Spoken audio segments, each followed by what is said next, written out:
Or you want me? All right, we're good. Okay, wonderful. Thank you, Lauren.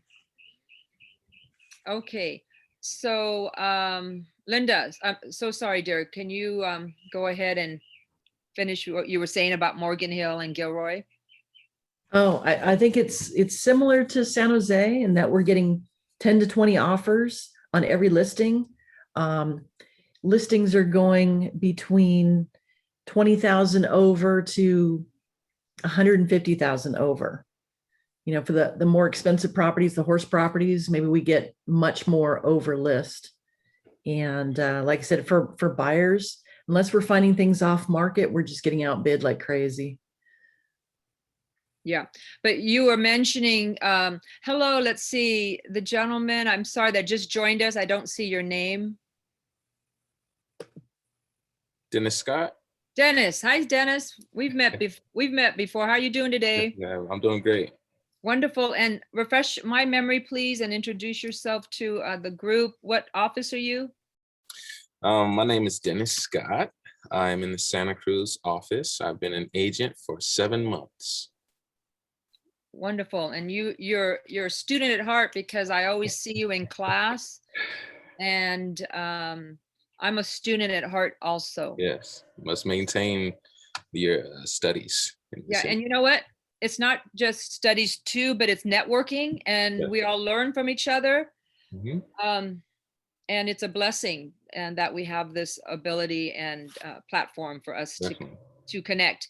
Because so far here we have San Jose, Santa Cruz area, Capitola, Watsonville. We have definitely South Bay, which is Santa Clara County.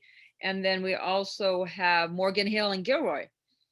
So we have a wide range. So it's good to connect too. In class, we get to meet everyone. And let's just say we have a question, I'm sure, about the Morgan Hill or Gilroy. I'm sure Linda would be happy to, take a question or two, or vice versa. And I always use classes, you guys, to make connections. Sometimes I get up like super early. I don't mean to. It's just my body right now. There's a 5 o'clock, our time, 5 o'clock, Central Coast, obviously is 8 o'clock. It's a call with James Shaw. He has it every morning for 20 minutes. It's amazing. And then right after that, I go to another call. It's like scripts practice. It's for another 20 minutes. The other day when I was on that second call, we break out and we role play for 10 minutes. The two ladies that I was role playing with, they needed help out here. I said, I'm not on the screen because I'm still in my bed, my nice warm bed. And I told them what time it was, where I live. And they said, oh, I need help out there. So they both asked me for my number. And these are mainly KW agents, mainly. But it doesn't matter if it's KW, like Dana, you're Century 21. Yep.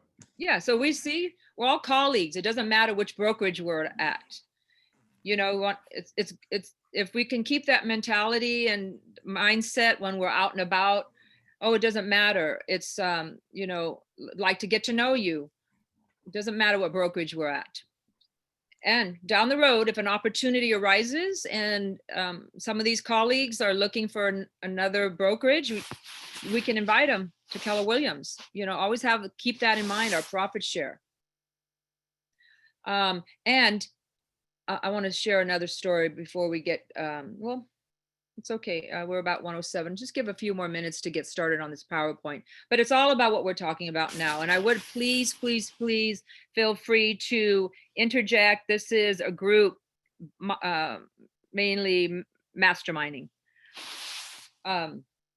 So the class I was just sharing you, and they're all over, all these groups and role-playing script. If you'd like to know about those, the ones if anybody get up at 5 o'clock in the morning? I'm about 5:30, 6 o'clock. Wow. Okay. Well, if you'd like to get those links, let me know. They're really powerful and it's fun. It's really fun. So those two ladies are going to be calling me and maybe needing my help. It's a referral. So just to end on what I wanted to share is that when you are in classes, wherever it may be, make connections. One or two, you never know. You never know when you need help. So in our class right now, we have 6, and that's Lauren included.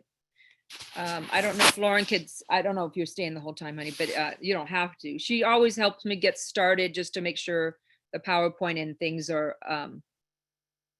showing up okay. Good. So Lauren, where do you live? Santa Cruz. Oh, nice. And tell us, what do you think about the market in your neighborhood? Just like everybody else said, it's just insane. You know, I think it's just crazy too when you're like, oh, 1.2 million, that seems affordable. It's just a crazy state that we live in and area. And so, yeah, it's just part of the fun, but it's amazing living over there. So Yeah, it's an amazing time for the nation. From what I hear on those calls, and I don't make it every morning. I don't wake up every morning at 4, but 2 times out of the week at least I'm on those calls. The whole nation is the same way. Very low inventory, multiple offers, and buyers having to go up more than they would like to in their price. So I want to ask the group, so what's the answer right now? What do you guys think? What's the answer? You know what, Yvonne, what I'm doing is I've got 3 people right now connected with out-of-state agents looking to buy in those areas. And then once they buy, they'll be able to sell here. So I talk to a lot of sellers that are on the fence. They're like, I'd like to sell, but I'm afraid I'm going to be without a home. And so, yeah, I've been expanding my network to out-of-state agents. To help the homeowners here have a home before they move. Yes, a lot of them are saying, this is where I'd like to move to.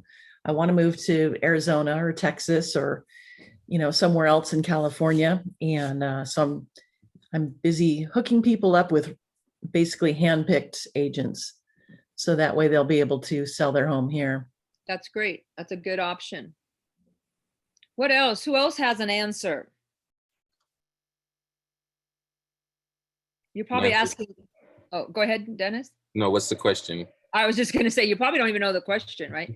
So what is the answer to everything we've been talking about? Low inventory, buyers having a tremendous amount of competition. And Buyers, I feel like it's setting the expectation for the buyers. What I've been doing is just thoroughly informing the buyers on the conditions of the market, what it takes to get an offer accepted, how competitive it is, showing them recently sold the list versus the sale price, and educating them a lot with what the process is, what it takes, hooking them up with the lender. I feel like it's up to us, we are the answer. Yep. We are definitely part of the answer, and we're their guide, right? And I'll share with you, I have a listing in Lathrop. Does everybody know where Lathrop is? No. Central Valley. If you go to Pleasanton, Livermore, you go up over the hill, there's Tracy. You go a little further, about 10 minutes, and then there's Manteca and Lathrop. It's like between here and Sacramento on the 5. Very affordable. Average home, single family is 500 out there, maybe 520. So we had a listing. My client has to sell because she got a job change. She just purchased last year. And so 12 months. We purchased it at 407 last year, this time. And you remember last year, this time, there was a lot of fear, right? Because of COVID. People didn't know what to do.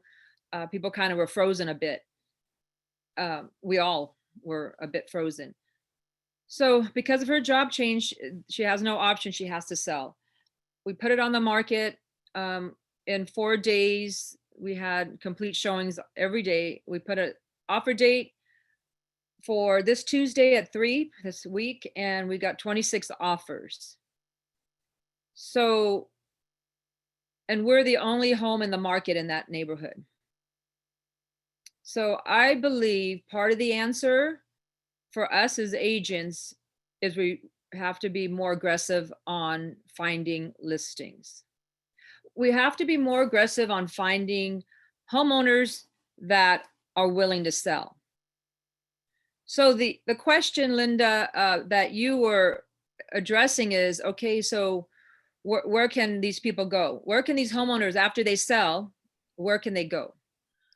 So, and part of our contract to close is also taking care of our sellers' needs. So not just the contract, not just the transactional. So I'd like to go over a couple of things, brainstorm, what other options can homeowners do? So move out of state, that's one, and purchase. Can they move out of state and rent? You know, it depends on the area. Really getting a good out of area agent that knows their market really well helps us to figure out, are they going to be able to rent so they can look around a little bit, or are rents going up? I mean, we're seeing even in San Jose, where a year ago they were saying that rentals were not a good investment. And right now, my investors that have rental properties, the rents are going up. And it's actually like that in some of these other big areas, Scottsdale, Dallas, Fort Worth, Portland. Those are some of the areas I've been sending out referrals to. And yeah, they're saying the same thing. It's both homes to purchase and rentals are getting harder to come by. Okay. Yeah, and it all depends on the dynamics of the individuals. If it's a one person or a couple or family, you know, if it's a family, there's a lot more involved with children and grandparents and so on. So it's just things to be thinking about, and to have these options in our mind so we can share with our clients. So what about Airbnb, going somewhere and doing an Airbnb? What about also what I would like to get is with the group to brainstorm a little bit. What other options can these homeowners that would love to sell, would love to sell, but they're concerned about, oh gosh, but we don't have a place to go. What other options would these homeowners have? Anybody? They can do a rent back. Very good. That's true. They can have their sale contingent on them finding a replacement. Yes. Good job, Dennis. What else? Anybody else have any other thoughts? What about a hotel? What about one of those, what do they call it? It's not quite a hotel, but it has like a kitchen and so on. In extended stay. Thank you. That's it. Yeah. The extended stay. What about that? Mhm. And what about if we look into some areas, especially in our neighborhood, we should have a couple of places and call the manager from extended stay or wherever it may be, hotel, and say, you know, I'm a realtor in the area. What I'd like to do is, if I have a client that's selling and, you know, our homes are going so quick and they might not be ready to quite move or purchase, you know, I'd like to see if I can introduce them to your hotel and you know, your location for a while. You know, how would you be able to help and accommodate my clients, you know, things like that. So maybe stay with family for a couple weeks here and there. So in other words, there's different options. Anybody else have any other brainstorm? Because we already came up with a lot of good options. Anybody else? Dana, what do you think?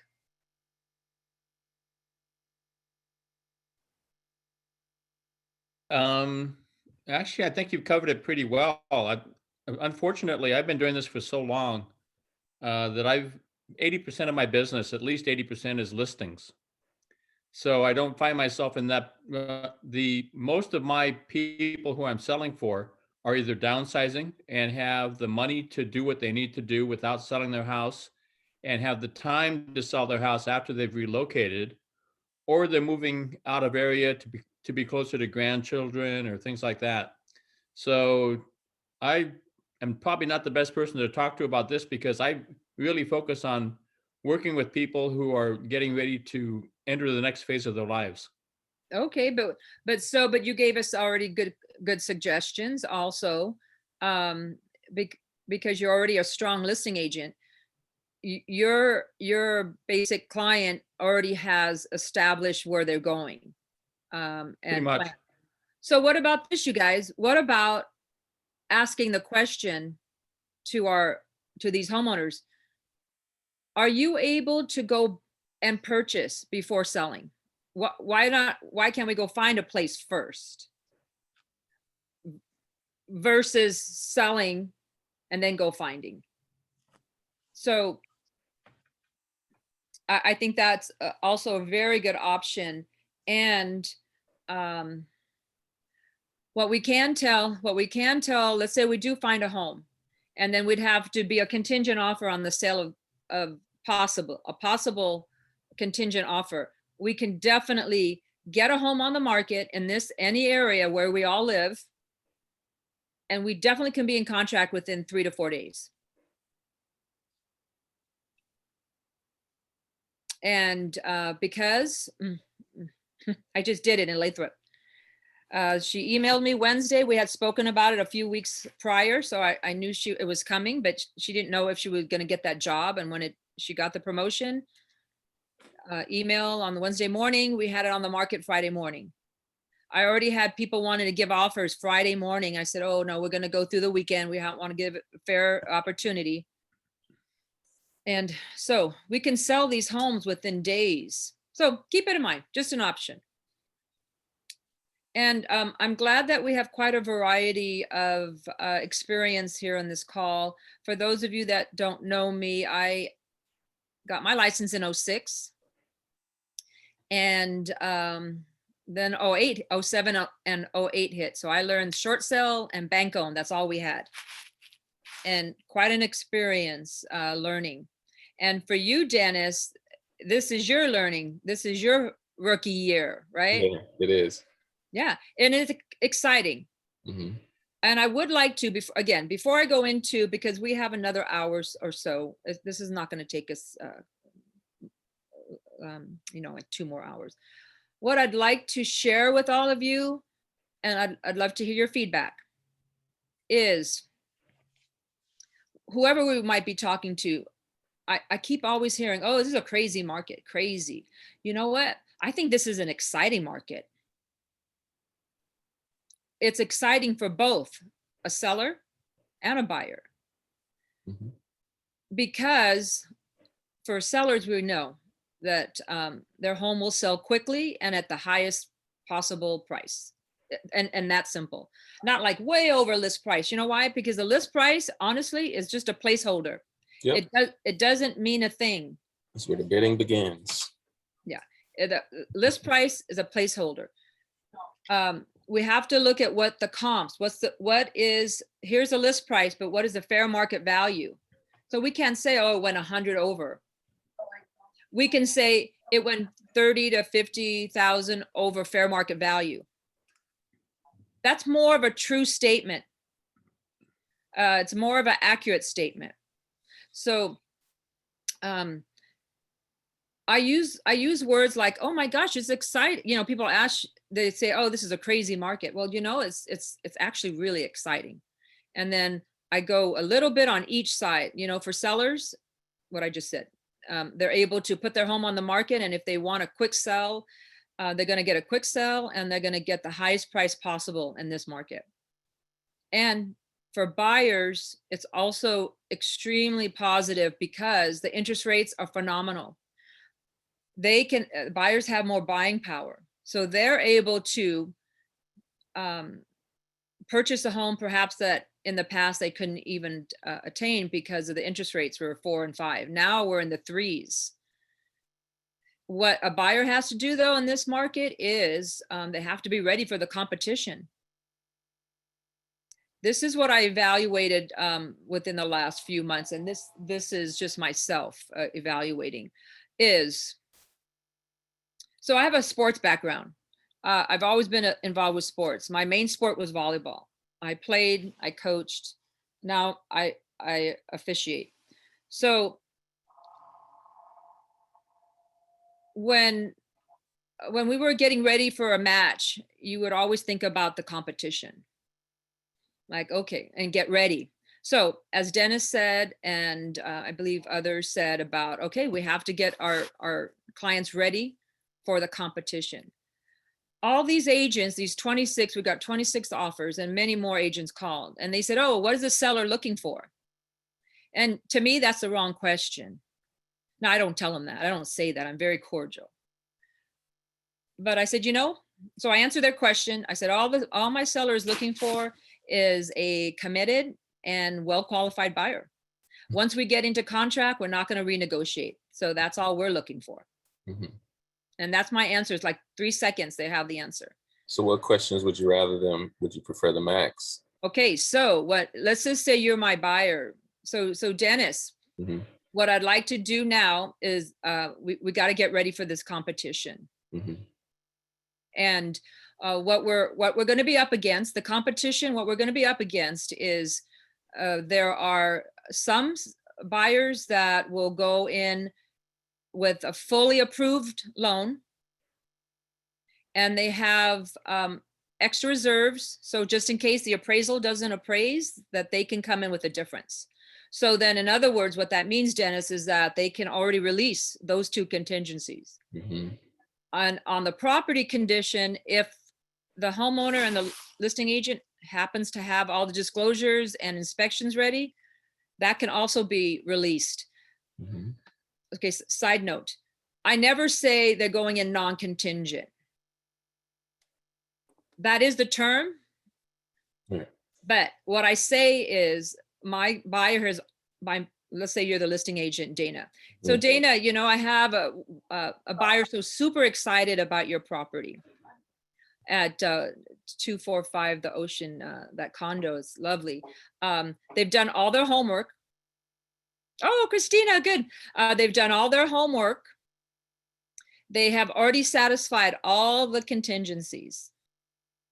And we would love to submit an offer. And then I start asking a few questions. How many offers are you expecting? When is your, this, that, is this, what's included? Because Dana, I want to give you a nice clean offer so you don't have to counter anything. So if you guys just keep that in mind about the words we choose to use. So buyers have contingencies, but they have to be ready for the competition. They can't just show up for the game and say, oh, okay, here I am. What do I do now? Yes, Dennis, you have a question? Yeah. So what type of offer would you accept? What's a good offer? One that has a fully approved loan? Are you looking for, fewer contingencies? Okay. Yeah. Please hold that question. Okay. We have a special guest. It's Christina. Oh, Christina, unmute, honey. We haven't started technically in the PowerPoint, Christina, but I asked Christina to join us. She is our TC in our office. Hi, everybody. And she's just going to be with us for about 10 minutes. She's gracious enough to take a little time out of her day. I thought it'd be important because our section today is once we get into contract and when we close. And a big part of that is our paperwork. Yes. And working with our transaction coordinator. Does anyone here not work with a transaction coordinator? Okay, we all work with them. All right. So Christina's just going to share a little bit of do's and don'ts and helpful hints. Okay, Christina, it's all yours. Oh, you're on mute.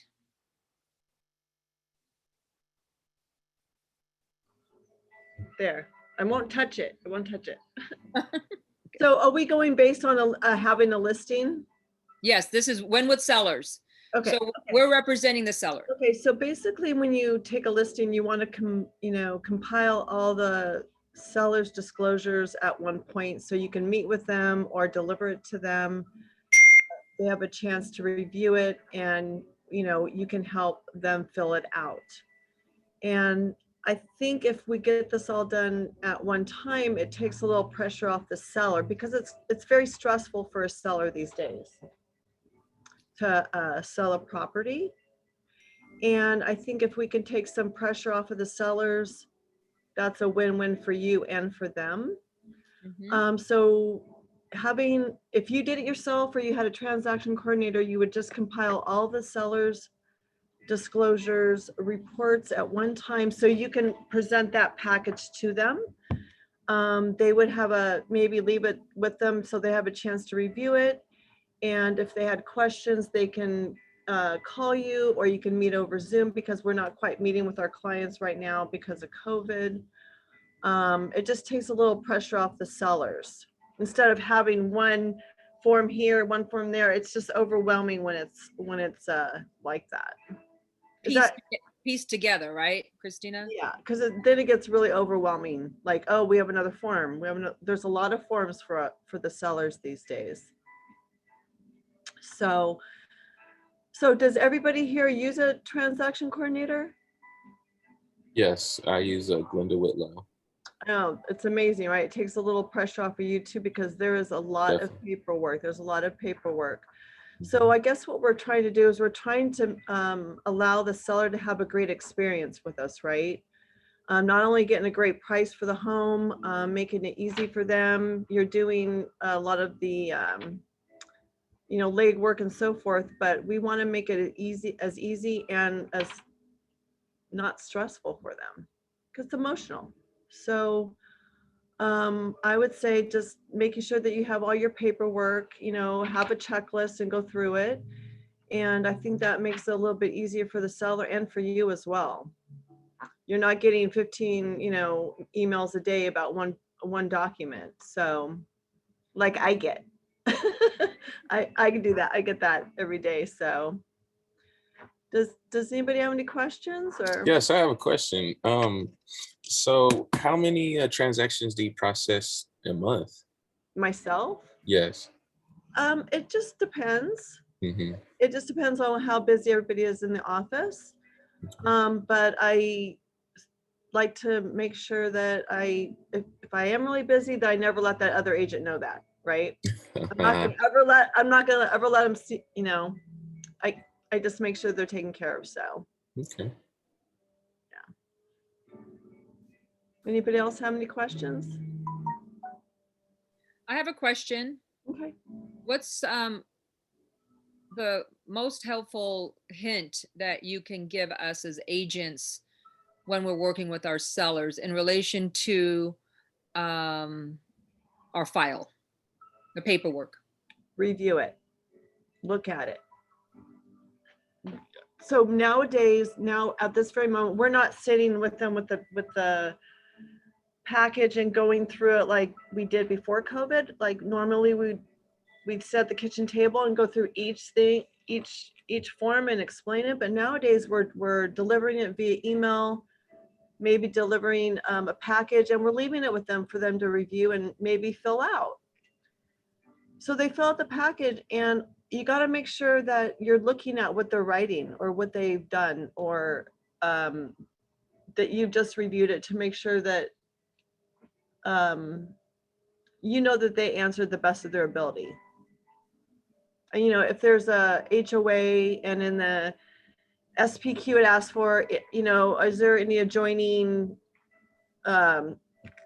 walls and they mark no, that's a red flag there because it's really supposed to be yes, right? It's supposed to be marked yes. So I would just say make sure that you're actually reading what your seller has completed. Absolutely. That's a number one, because I'll look at something and I'm like, oh, this has to go back because it wasn't completed, or it needs to be done, does that make sense? Like, it's kind of Yeah. a little bit of a red flag, so read what they're actually doing, yeah.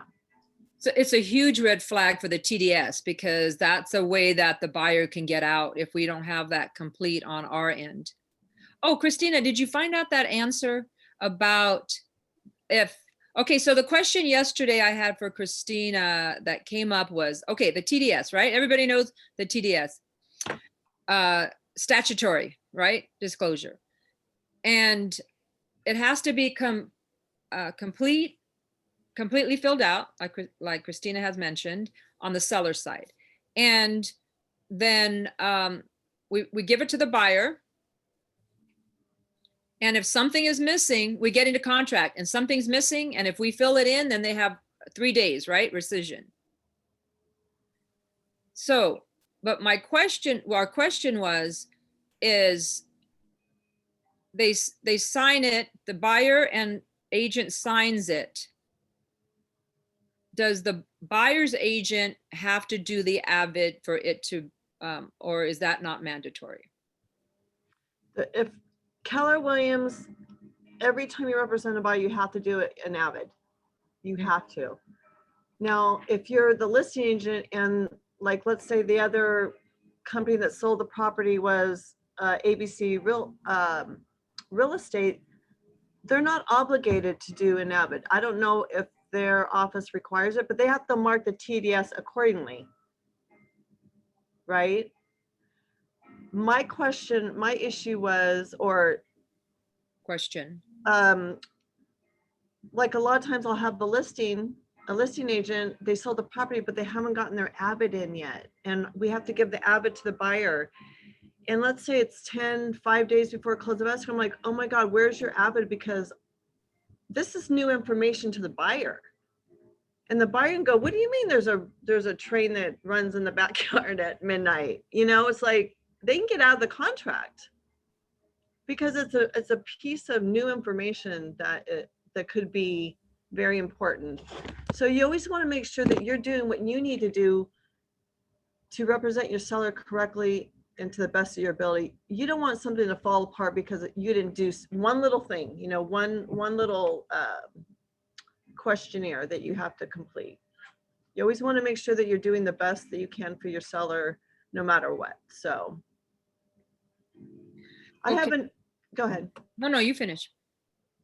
No, I had asked Mike Sibilia that, and he had sent me an email, and I can send it to you, Yvonne. I still have to look for that and send it to you. Oh, okay. So that was my question, you guys, is, so we had the whole package ready to go with the avid, the TDS, complete package, disclosure package. And then they send it back, but the agent on the back of the TDS, page 3, in their little section, they signed it. They checked the box avid, see avid attached, but their avid wasn't there yet. So that's my question.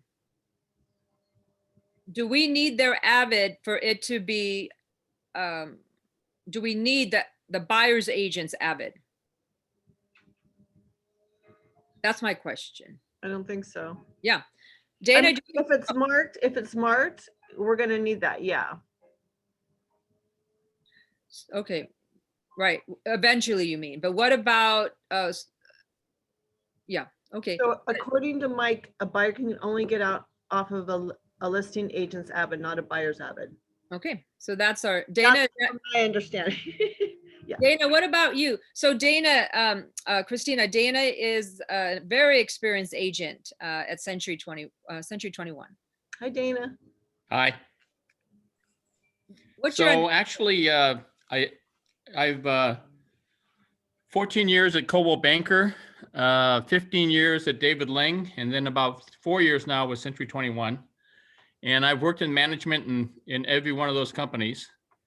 And if I was the listing agent or the listing side broker, and which I have been, and I see a TDS come back with the buyer's agent marking that there's an avid attached, I would have my TC begin the sending emails documenting that you've requested that avid If after a couple of days, I don't get the response that I want to see, I will call the other broker and I will send a follow-up email stating that I want those avids. So you've created a chain showing that you've requested it and it's not you or your seller's fault. And it lays it all on the buyer side. Yes. And I agree with you. I'm very organized with my paperwork, and I can be a little stringent with it. And I can only ask for something so many times. And if it's the third time, I'll sit there and I'll just get the agent involved, because once the agent gets involved, it's funny how it appears, right? Yeah, yeah. It's kind of cute, but yeah, 3 times the charm, and then I will get the agent involved. But you're right. We got to do our best, right, to represent our clients. So, And in my experience, we've done the same thing. We've got 3 documented efforts to obtain that avid that we put into the file. That's Yeah. a good point. Okay, so and this is definitely when with sellers, it's very, very important to me, and I've learned some lessons along we've all learned lessons. Whew. They say that, and Christina, I know that you have to go, but actually, let's let Christina finish. Is there anyone else that has anything else for Christina? Question. Let's see, there's, is it Denise? The person that just joined us back again?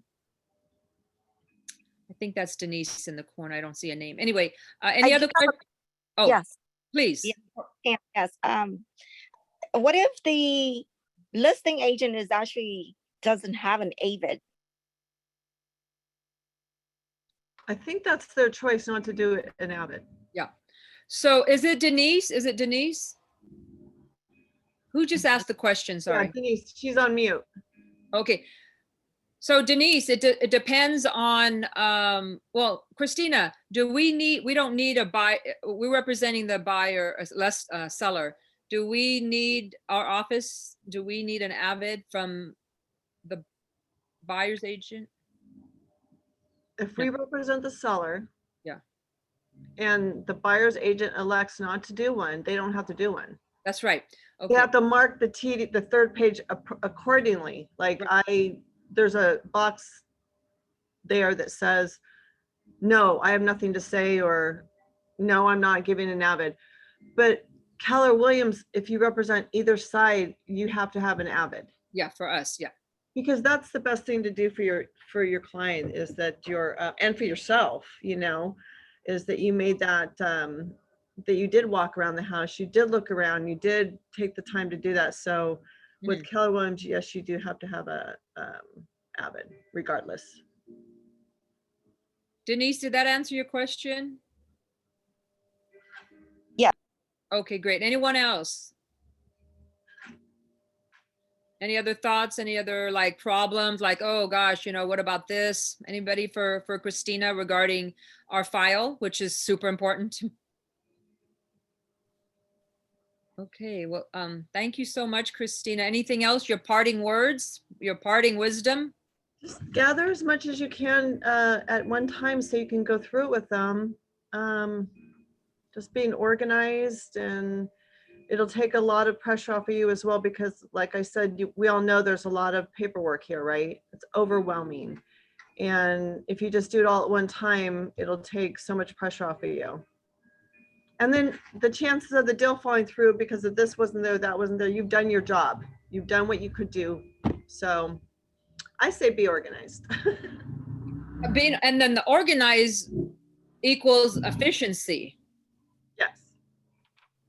Is no better feeling to have your disclosure package ready when you're ready to hit the market. And even with the disclosure packages, having the escrow company will have the seller fill out an SI, statement of identification. Even grab that with all the other paperwork, get that done, get that in. So we're not looking for that 5 days before close of escrow, and they have to, order the payoffs for the loans and so forth. So even include that in there as well. Good point. And like, just get it all. Get it out of the way. I'm telling you, Yeah. the paperwork. Okay, great. Thank you, Christina. You can continue to join us, but I know you have a time crunch. I have an appointment, but it was good talking with everybody. It's a beautiful day out, so. Thank you, honey. Thank you very much. Okay. Thank Thank- you. Thank you for joining us. Bye-bye. All right. Okay, so good information from, oh, and then we lost Dennis. I couldn't answer his question. Okay, let's go into anything else for now on what, any other questions about what Christina was talking about? Anything on your mind about paperwork file? Okay, if you do, don't hesitate to just ask. You don't have to raise your hand. Okay. Can you guys see this okay, better? Since it's a little bigger? All right. So have you been to the other classes? So we're in the contract to close. This is win with sellers. So if you went to the other ones, these were other classes, these are what were covered. If you didn't make it, or if you want to revisit, I know there's recordings. So, but for today's purpose, we have contract to close. So I just thought it was an important part of the process is bringing Christina in. Okay, so here's our flow, contract to close flow. We want a clear title, which means that there's no other parties that have any say to the property. That's what the main role of the title company is. The loan is underwritten and funded. That's obviously if it's a financed. If it's a cash deal, of course, we don't need that. And if it's a cash deal, is an appraisal necessary? No. Okay. The closing disclosure, that is regarding the loan. It's CD for short. They provide that upfront to the buyers, the lender does. It's about a 4, 5, 6 page document for the buyer to review right before they sign, because they want to make sure that the buyers know everything that they are agreeing to. Once the lender gives their CD, the closing disclosure, the buyers have 3 days to review. It's not a 3-day rescission. It's just a 3-day timeline so they can review. And if they have questions, they need to ask their loan officer. Then the closing. The closing has to do with signing, doing a final walkthrough, closing for our office. Well, except for Dana. For our offices under Mike Sibilia's offices, we have to do a final walkthrough.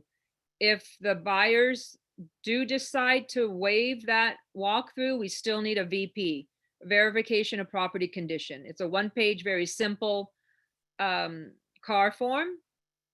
And you know what, if we walk through and everything's good, I always just say, everything is great, thank you so much. So I do put something on there.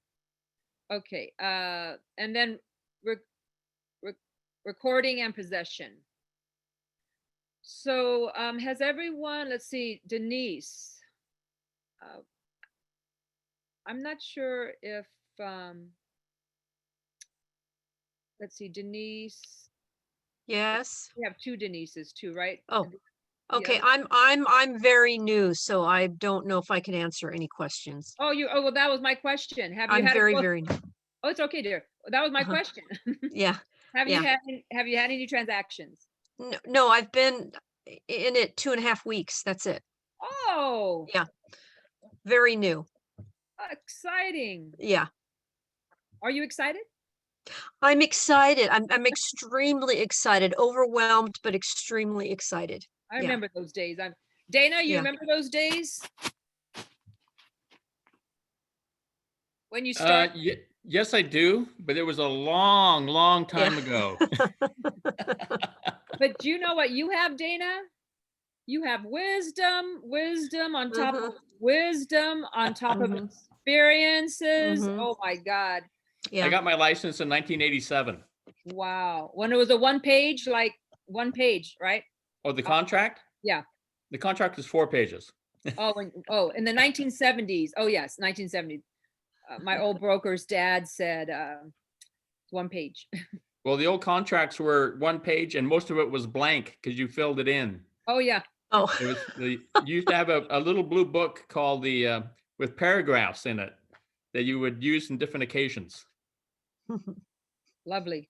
But that's back in the day. Everything back is in the day. everything now in life is more complicated, right?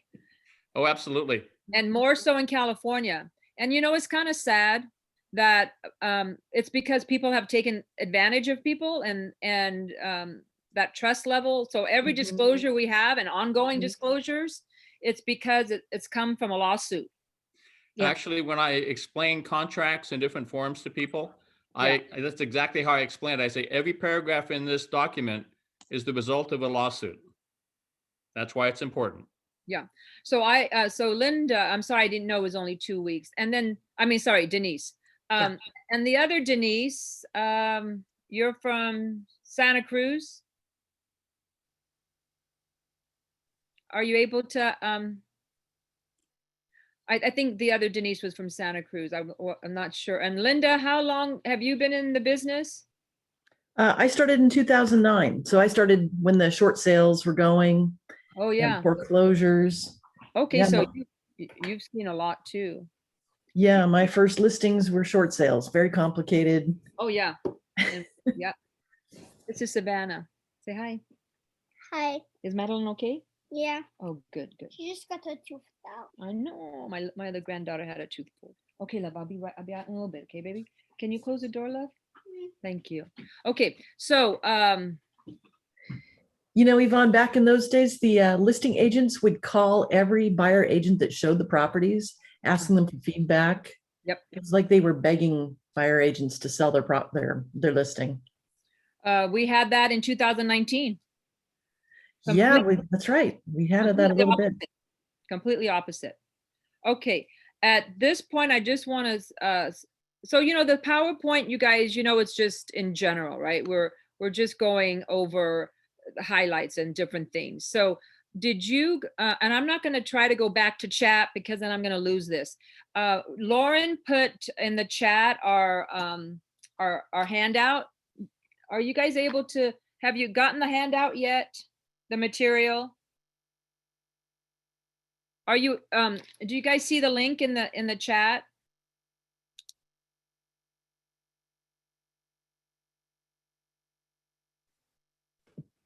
I don't see a link in the chat. No, Lauren didn't put it there. Okay. Well, what I'd like to suggest, so my email, you guys, is super easy. Yvonne@kw.com. YVONNE@kw.com, or any of the offices. Obviously, we can access any of our materials. This one is Win with Sellers. I only printed my section, but it's you know, all the sections. Dana, have you gotten a copy? Okay, would you like a copy? Just connect with whoever invited you or email me and I'll send it to you, dear, okay? I Okay. did put the link there because it's there in I put in a chat, so that's where I found it. Student manual. Hi, Haley here.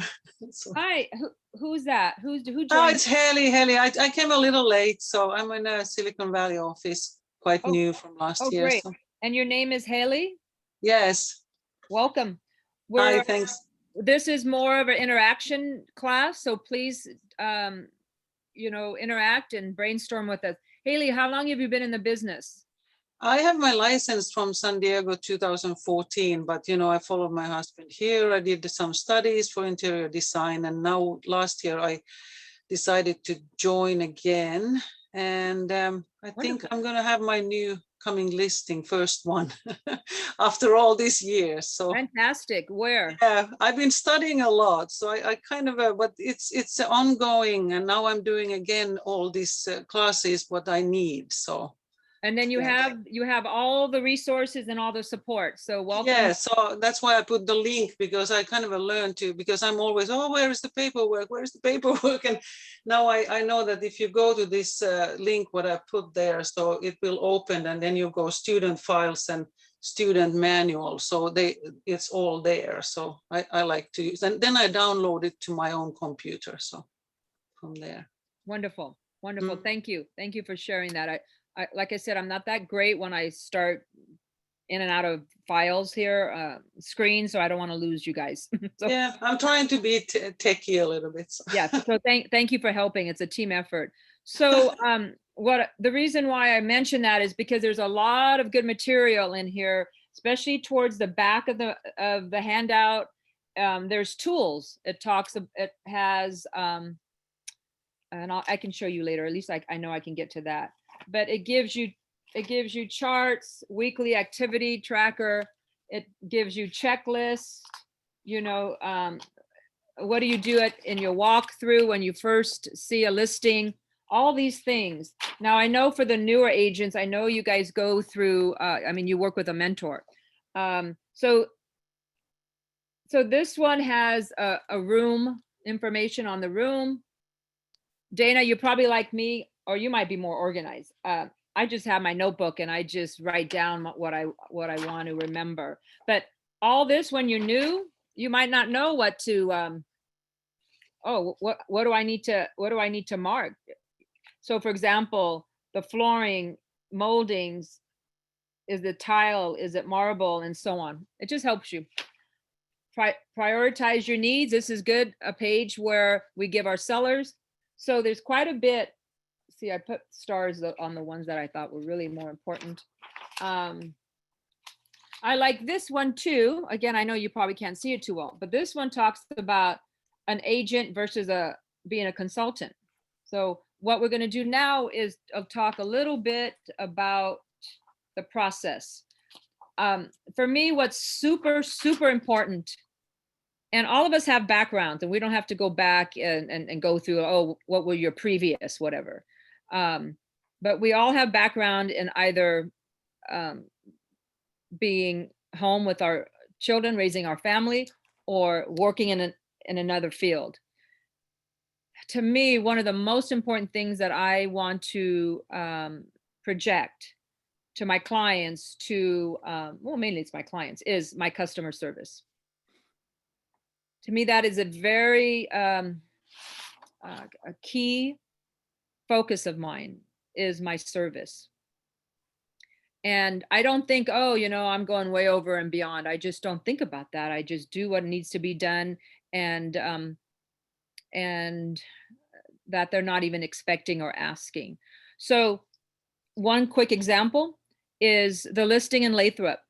My client had to put it on the market really quick. For those of you that didn't join at the beginning, really quick. We had not a lot of time. From Wednesday morning to Friday morning, we had all disclosures done, listing agreement, photos, one inspection was done, and we were on the market in 2 days. So some of the things, she needed a little help around the house and she didn't have time. She said, oh, Yvonne, it's okay. That's stuff on the side of the house. I don't have time to clean it. Because she had to leave for the weekend, so we can do showings. So my inspector, I met Saturday morning, and it was very, I don't know, maybe about 12 long pieces of wood, and it's just some odds and ends, and it looked a little sloppy. So I didn't tell her I was going to do it. I just did it. I cleaned that up, and my inspector helped me. I asked him ahead of time because he had a truck. I just swept it, and I just sent her a picture. It's like, hey, look, it's all done. Now it's nice and clean. And she was just like, wow, thank you so much. So that's one little example. So I also helped to clean her glass in the shower stall. It's super hard water spots. So and Dana can definitely relate, and Linda too, you've been in the industry for quite some time, is we do everything and anything that might be needed. It's not, oh, sorry, I don't do that. That to me is customer service. And that will provide the referrals. It's like, oh, gosh, you got to use Dana. He's amazing. I didn't have to ask for a thing. He was always there. He was super attentive. He called me when he answered my calls. He texted me back. He answered, I always knew what was the next steps. All these things. Dana, one thing, what's the most important thing to you with customer service?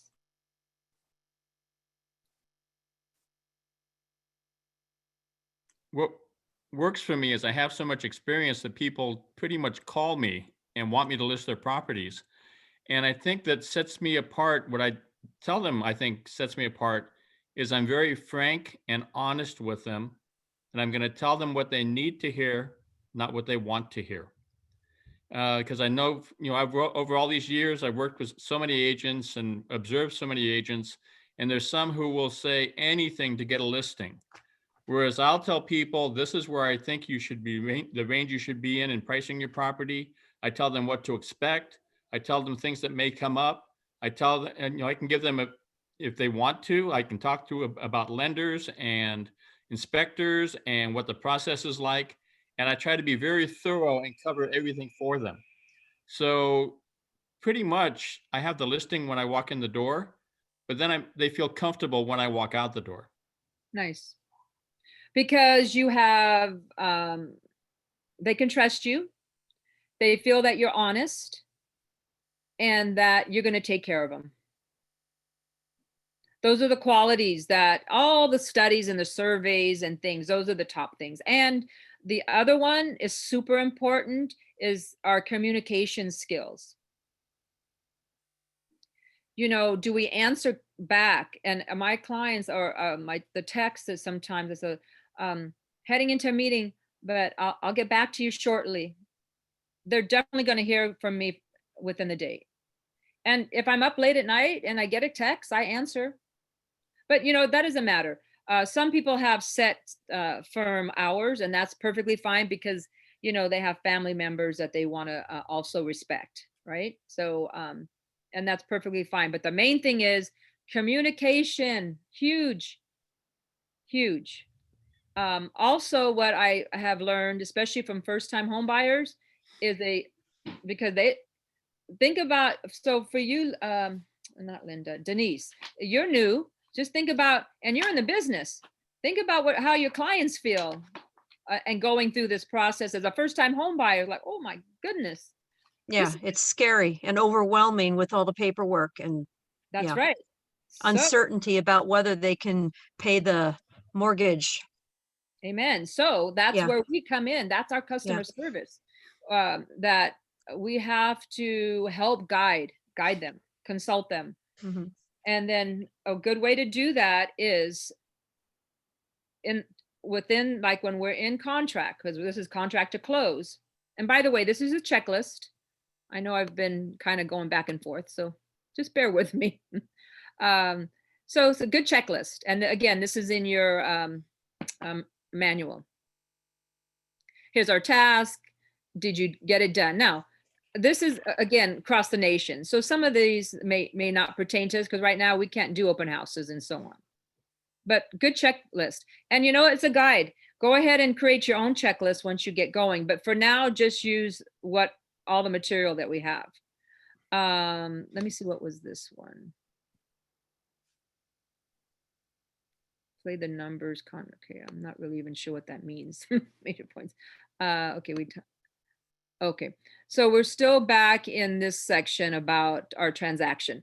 What I would like to talk about also and add is I take it, I chunk it within the week, sometimes each day, but right when we get into contract. So this morning with my mentee, so I let him know what is the next steps. And I simple text and I bullet point and, congratulations for getting into contract. Oh, can I take one step back? I make big deals of the steps. When we get into contract, I kind of make it a big deal. I like to send my clients something, nothing huge, but a little, like I don't make a big deal. I need to rephrase that. I like to celebrate, make it fun. Writing your first offer. Hey, congratulations, we got our first offer in written. Just make it fun. And what can you do? Well, you can send them a gift card to Home Depot. Obviously Starbucks, right? That's a popular one. Or maybe send them a little coffee mug with something in there. But anyway, just something to make them feel special. Definitely when you get into contract, and this is for sellers, this isn't, this goes for all clients. That edible arrangements, fruit thing, people love that. And that can just be mailed out or delivered, not mailed, delivered. I do flowers,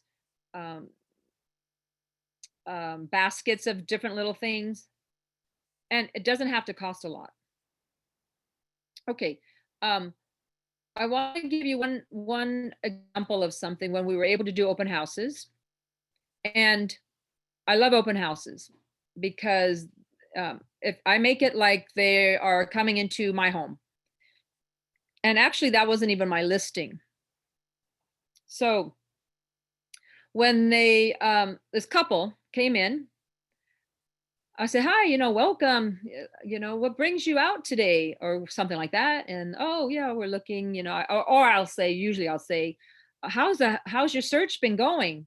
So this one couple, nicest couple, the wife said, oh, she said a big sigh. She said, oh my gosh, it's so exhausting. I said, really? I said, I remember that when our first house, and I thought it was fun. I said, you should be having fun. It's exciting. And she said, oh my gosh, you're the only person that's ever said that it should be fun. So Denise, what you said is like exhausting, it's overwhelming. There's so much paperwork. Absolutely. But we got to take that off of them. We are, if we say, oh my gosh, and I could have said to her, oh, you're right. It's very challenging. It's, oh gosh, you're going to have to go way over list price to get anything. And then the paperwork, oh, you got to take a day off to do all the paperwork. Okay, I'm exaggerating, but something like that. No, we got to be completely opposite of that. Why would anybody want to work with somebody that's so negative and they're already stressed? We want to relieve the stress. And for you that are new, I know you're stressed, and I know it's like, oh my God, what do I do? So what you do is you listen to the questions and you say, okay, great. We're going to work on that. And I don't like to say, don't worry. I almost said it.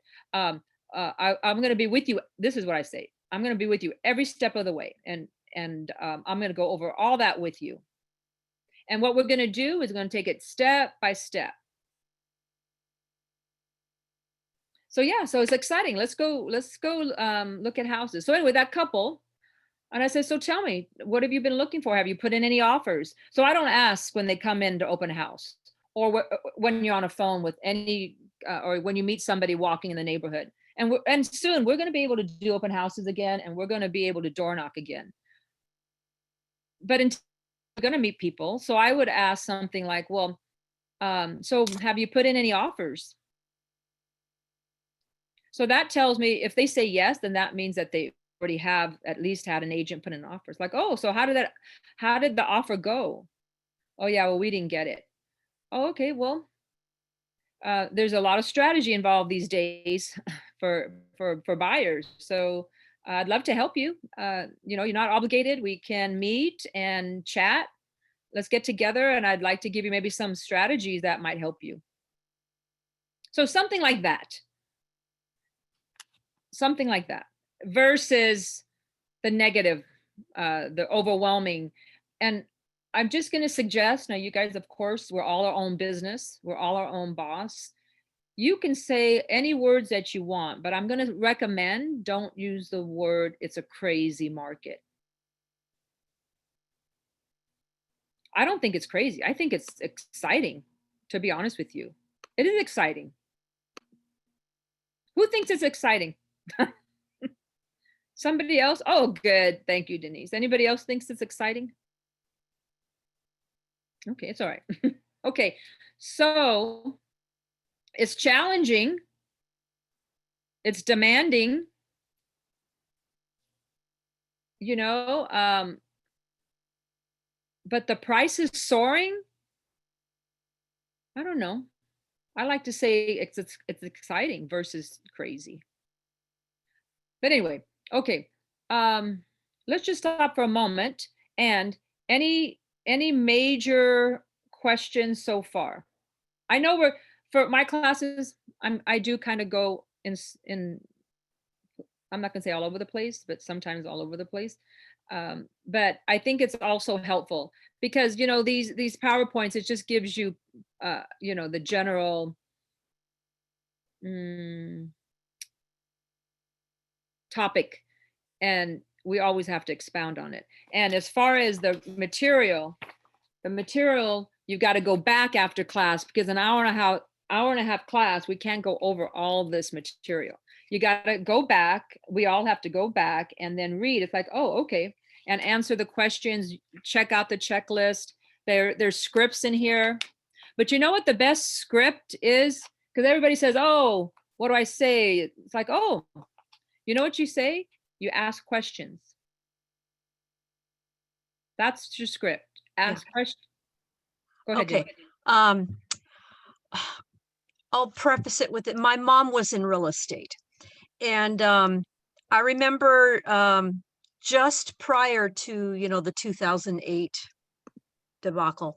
Anyway, she was very careful with her clients. She took very good care of her clients, and she always made sure they could afford the house that they wanted to buy. She was very careful with that. And she could foresee what was happening, and it was making her sick. It was making her sick when she could see people were going into loans that she knew, not her clients, but she could see this happening. But anyway, but I don't know what the interest rates were like back then compared to the interest rates now. They were like in the 6s, 7s. Okay, that makes a difference because right now, when you say it's an exciting time, but right now people are having to offer more in order to have their offer considered, which could put them in a perilous situation. But the interest rate is very low. Yes. So that's different from what happened in 2008. Extremely Yes. different. Extremely different. That was that was in a nutshell. Stated loans, 100% financing, and stated loans meaning you can say that, okay, I can say I make 500,000 a year. Yeah. No proof, no documentation. Number one. And say that I'm a teacher or administrator, whatever, and not even have a job. I saw that because I was trying to help. I wasn't in that time. I was after that time. But when homeowners would call us and like terribly, it was horrible for them because they're losing their home. When those loans adjusted, they couldn't afford it. So those professionals took advantage of people and did not give them all the information. So we are realtors. Our fiduciary is to take the best care of our clients and always have their best interest in heart, not our commission. So very different. So now though, I will say it's 15 years later, we're not in those days. And I think the first time home buyers, even though they're first time home buyers, they're very smart and they're very savvy. And they learn quickly as long as they are working with a strong team, meaning the realtor and the loan officer. And that we obviously go all through all that, Denise. So it's not just what they qualify for, but what is their comfort, their monthly payment. They may qualify for this, but whew, that's really pushing it. You know? So there's a lot involved there, and that's where this is well, it says words of wisdom, but that's where your wisdom and your guidance, our guidance comes in. It's like, you know, I just want to make sure that it's the affordability. But you know what? They have to make their own decision. Yes. Yeah, they have to make their own. And I have learned that through the years.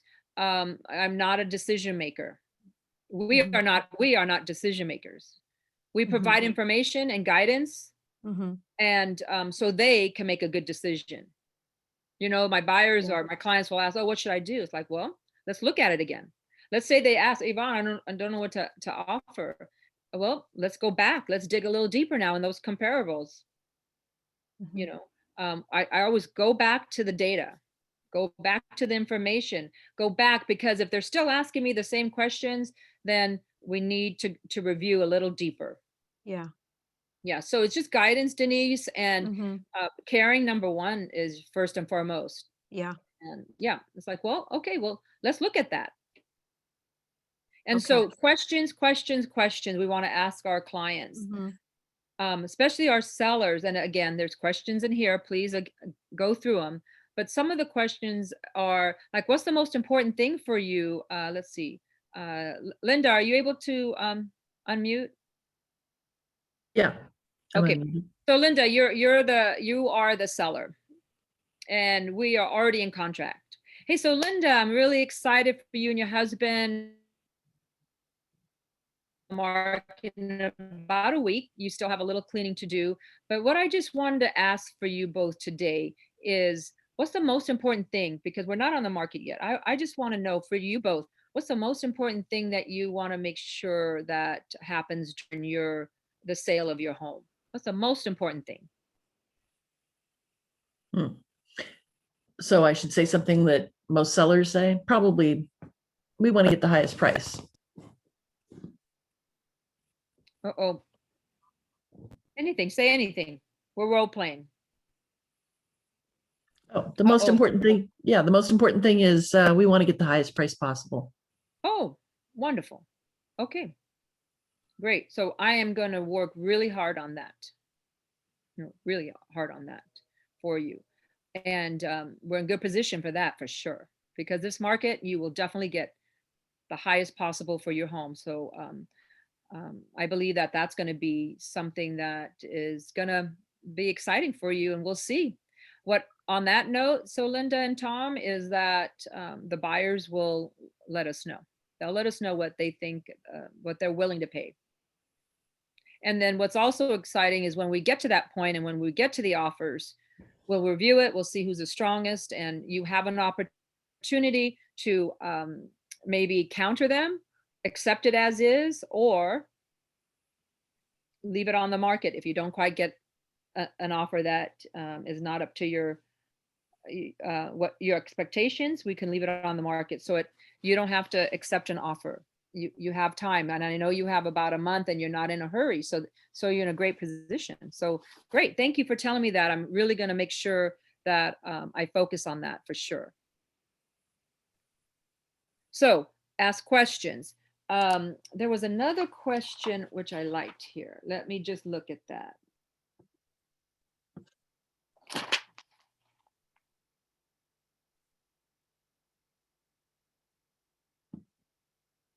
On a scale from 1 to 10, with 10 being very desirable, 1 being not desirable at all, what one thing could happen to make the sale of your home be a 10 for you?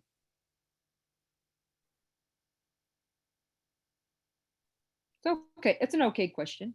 What one thing could we add to make the sale a 10 plus for you? So Linda, let me ask Linda. So we already know about the high price. So Linda and Tom, my last question is, what one thing can I add to make your sale a 10?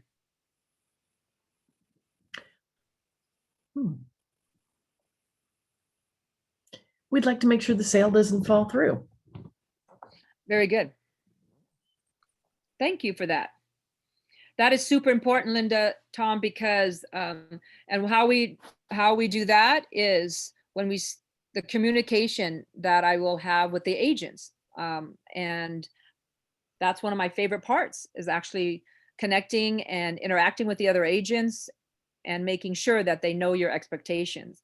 So as we spoke about a little earlier, I know your expectations are to get a committed buyer, well qualified, and that you don't want to do any more negotiations once we get into contract.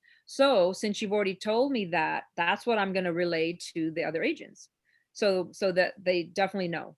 So wonderful. I appreciate that.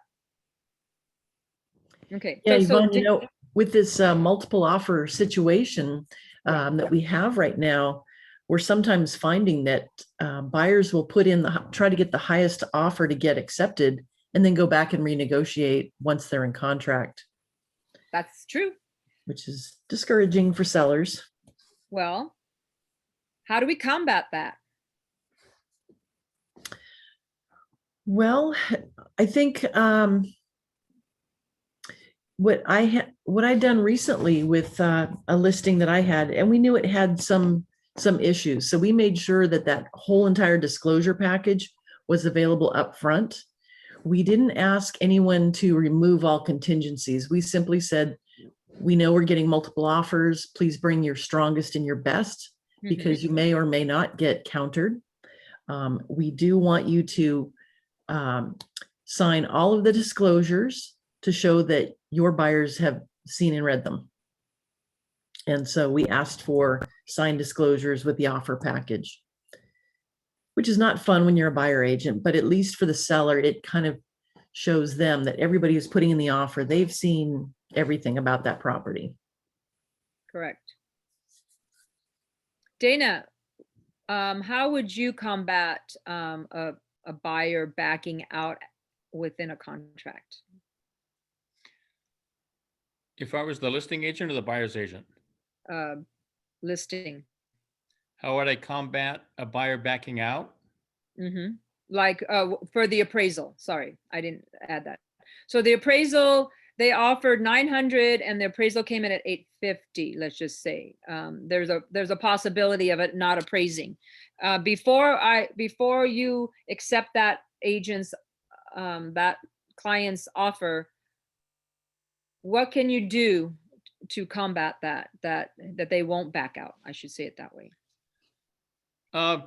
Probably if it's a market like we have today, you'd want to look at how well qualified the buyer is in the first place.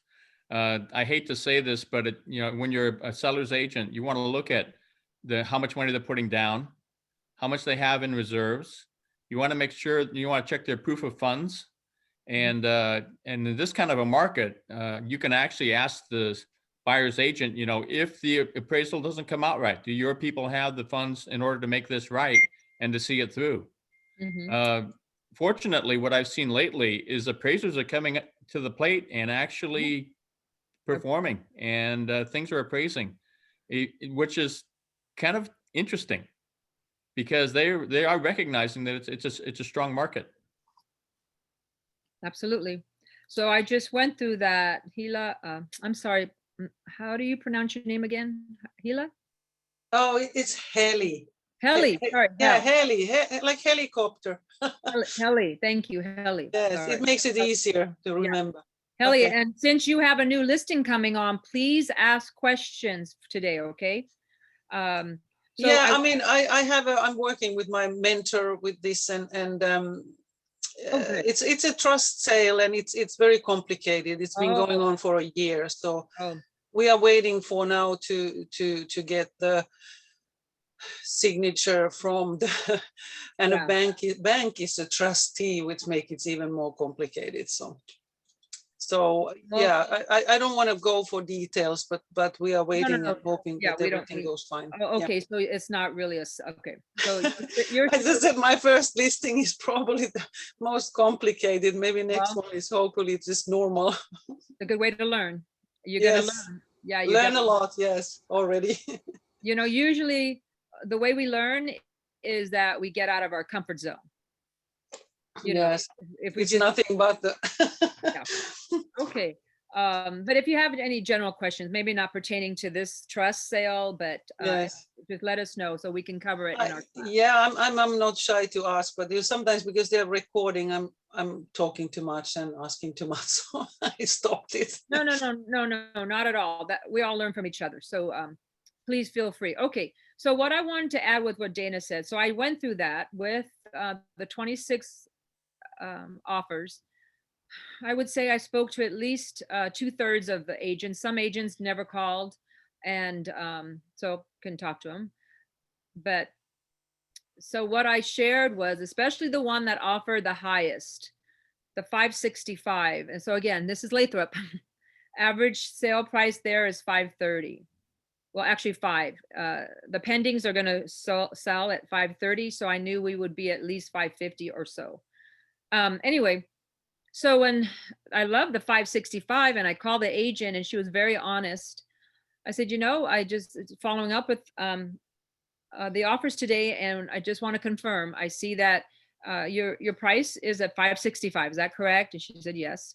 Then I asked her, the next question I asked her is, now I'm not sure if we're going to appraise that at this time because we're still on an inclining market.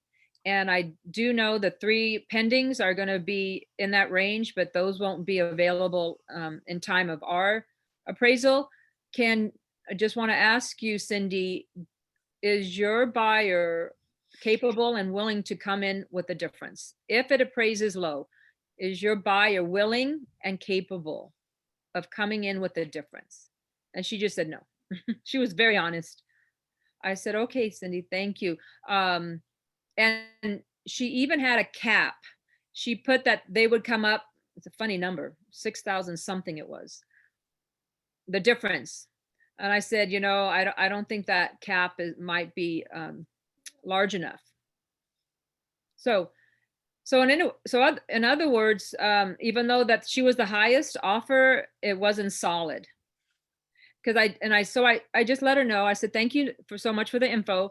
Just so you know, would you please just check back with your clients, see if they're able to come in with a difference, as because of our situation with my client's new job change and she's got to move, we're not going to be able to renegotiate anything once we get in a contract. Okay, so, and that's it.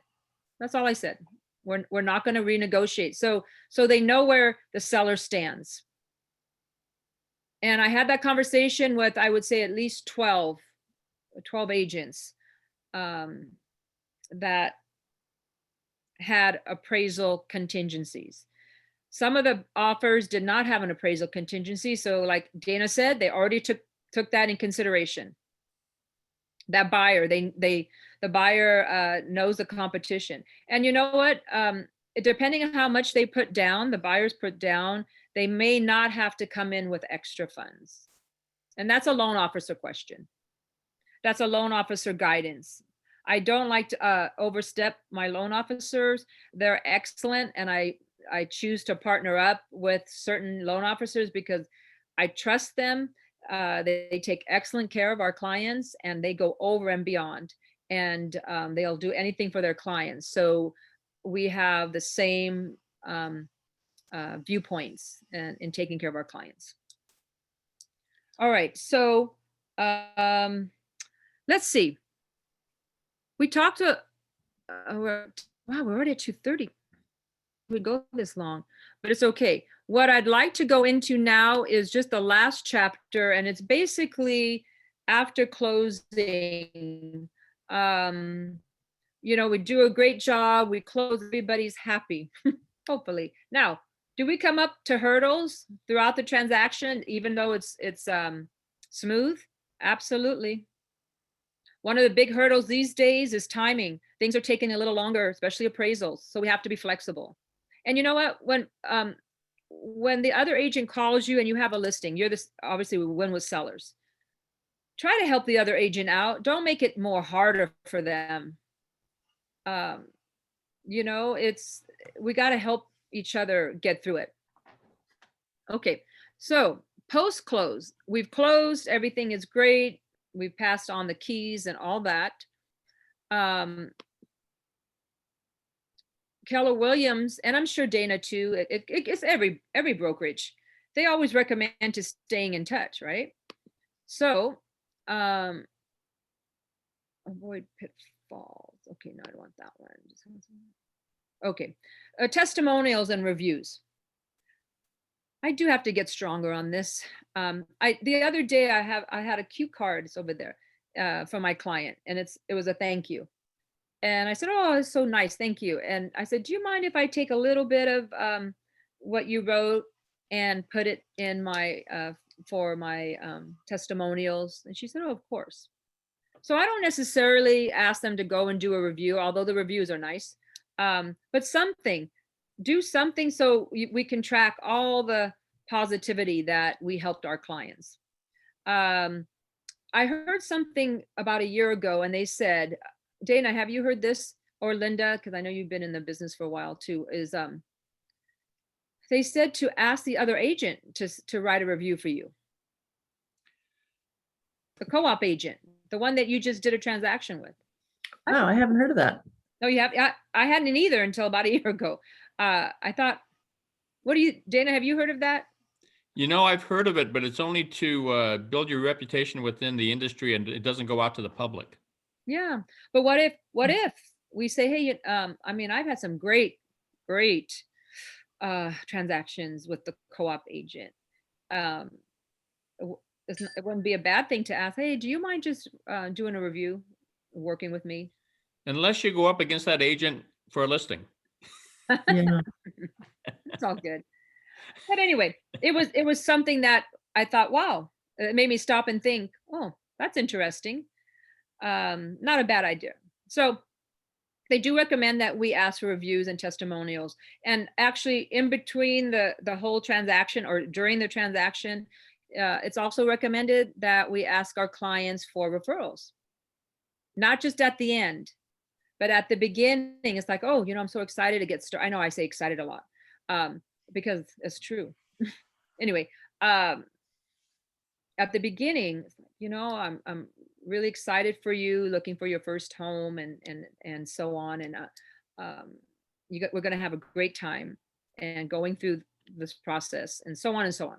By the way, do you happen to know anybody else right now that's looking to buy or sell or maybe invest, and maybe a family member or someone from church or at work? Very nonchalant, not like, oh, hey, I love referrals. So did you take Buffini training? No.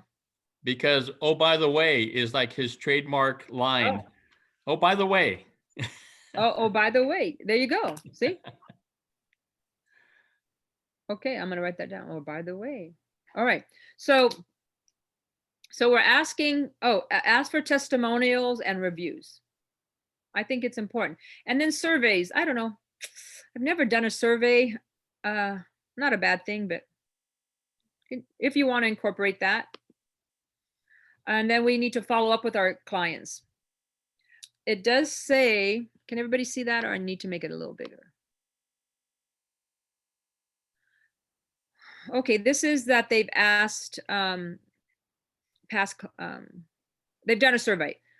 Would you use or recommend your listing agent again? So most people would. But then they ask, how many times did the seller recommend the agent? None, hardly. Well, I shouldn't say hardly. Many didn't. And you know why? What would cause a great experience and with the seller, and what would cause that great seller, that great experience for that seller? What would cause them not to refer you? You never kept in touch. Yep. Yeah, no follow-up. That's it. So how do we follow up? Well, there's so many ways, right? So many ways. And again, in your workbook are all these, so you don't have to jot it down, but it's just some ways. Mm-hmm. One of my favorite ways for sellers is their anniversary. And there's some really cute things that you can written cards or even emails and text. Send flowers, birthday, any of these, anniversaries.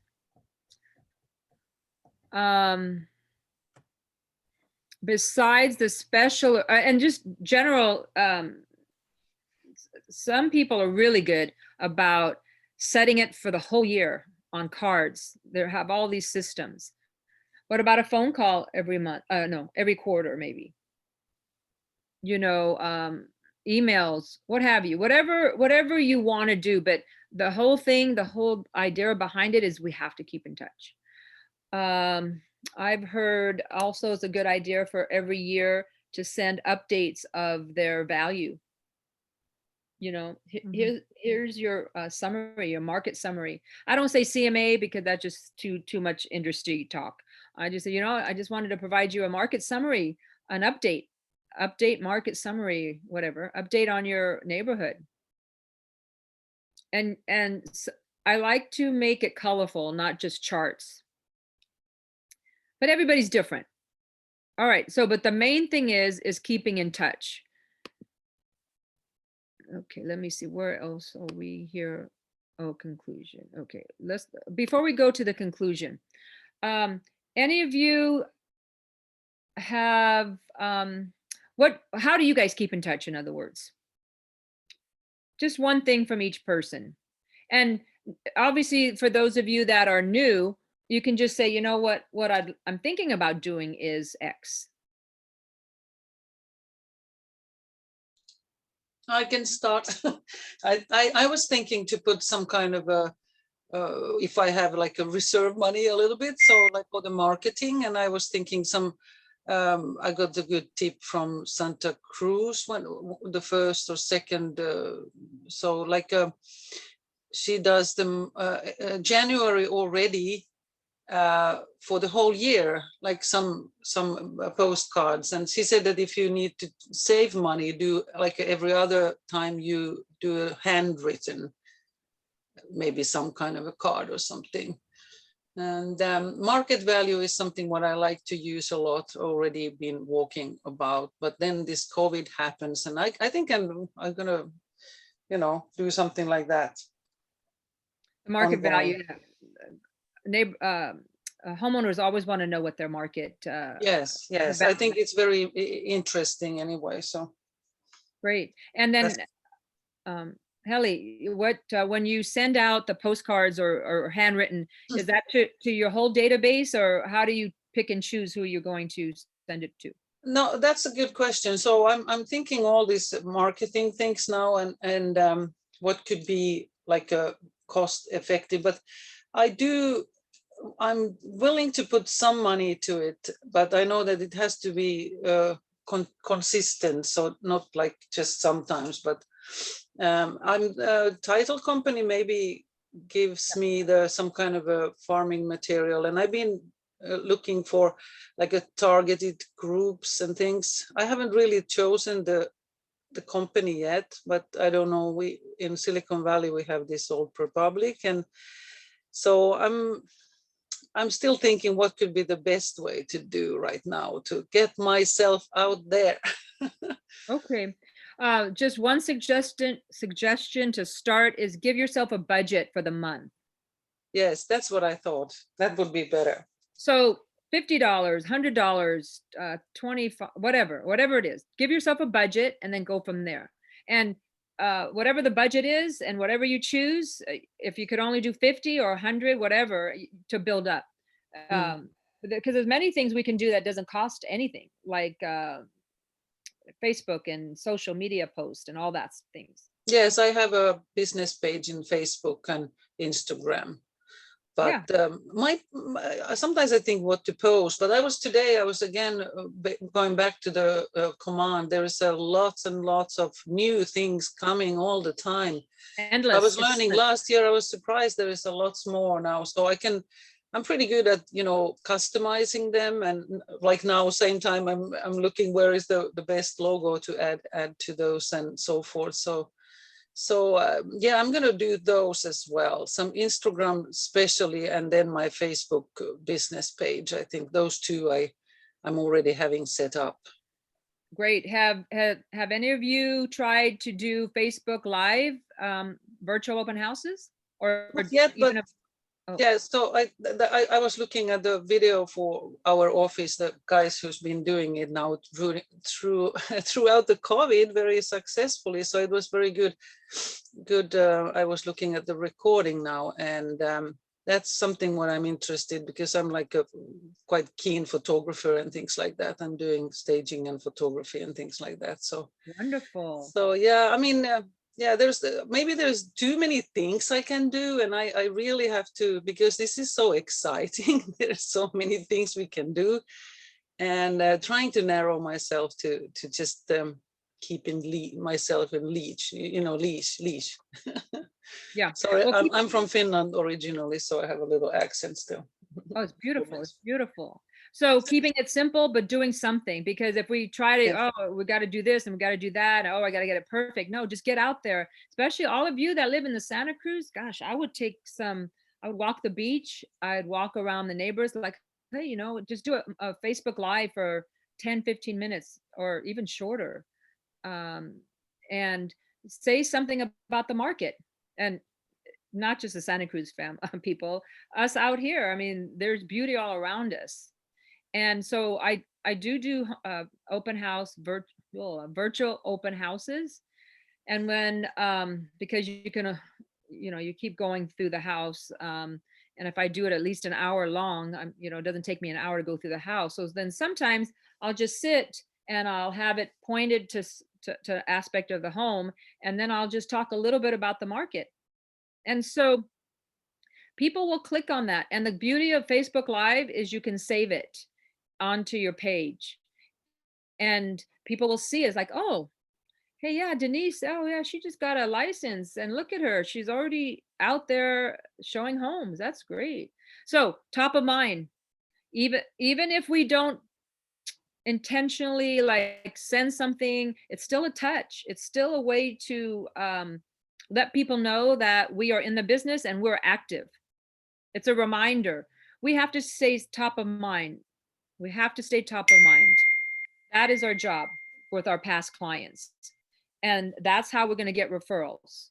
And I'm thankful for my business. It's mainly referrals at this point. I'm thankful. My goal is 2 closes a month. So I'm able to hit my goal. I know it's not a extreme high goal, but it's my goal. And we all have our own goals. And but if I can do 2 consistently each month, then I'm happy. Now, of course, 2 or more. I'm not going to stop at 2 just because, oh, I hit 2, I'm not going to help you. No, so so super important, right? We got to stay in touch with our clients and also kind of make it fun. And send them something, not just a boring whatever, but you can send the kind of the boring whatever, but add something fun with it. And all of us are creative. We wouldn't be in this business if we weren't creative. So what I'd like to finish, let me just see. Did everybody go to all the classes? Who was able to hit all 4 classes? Yay, Denise. Anybody else? Linda? I wasn't able to make the link work for yesterday's class. Oh, So me I missed that either. one. Revisit your goals. Okay. Oh, if you need it, Lauren has it. Oh, she has the replay? Yeah. Great. All these have been recorded, you guys. So if you want to go back. Where is I missed one, the second one. Okay. And your office you're the Campbell office? I'm a Campbell office, yes. Okay. I believe that agent was, I don't know. Check with your person at I will find it somehow. No worries. Yeah. They're all recorded. Yes. Okay.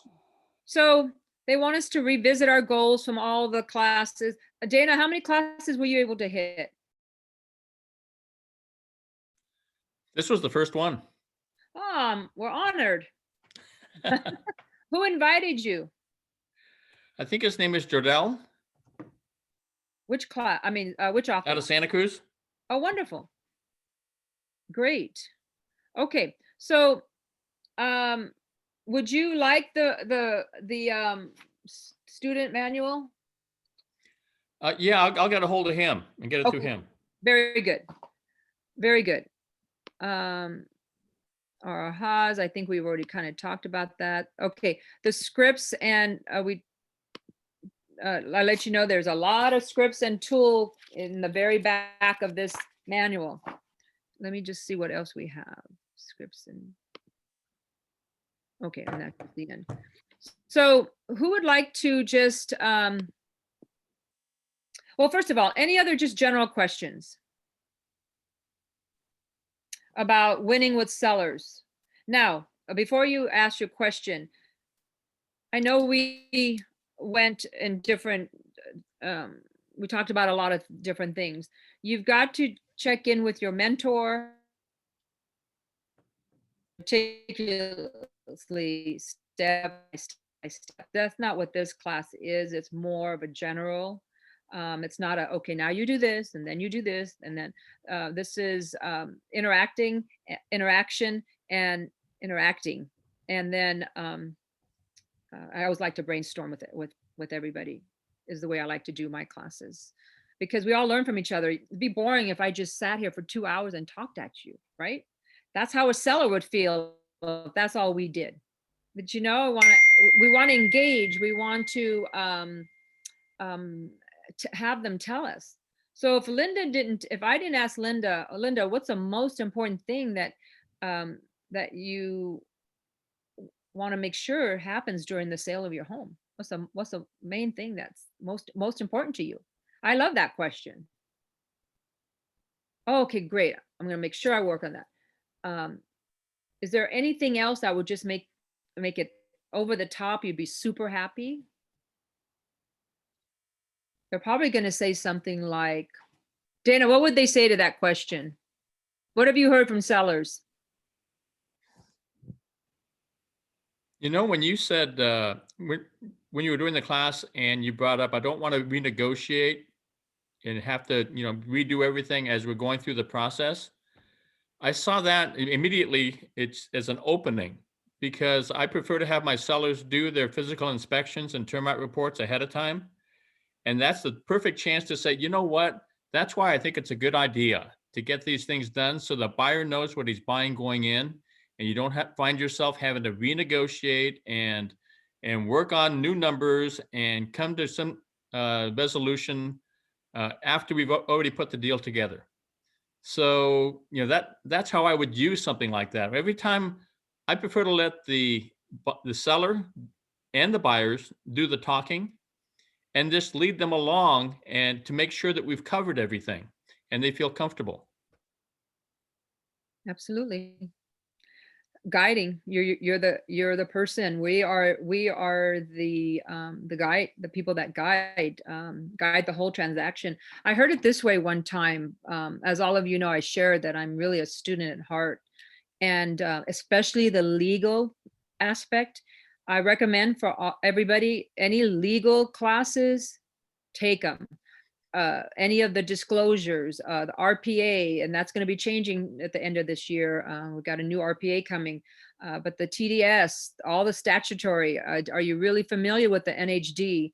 But the legal aspect of this business, because it's huge.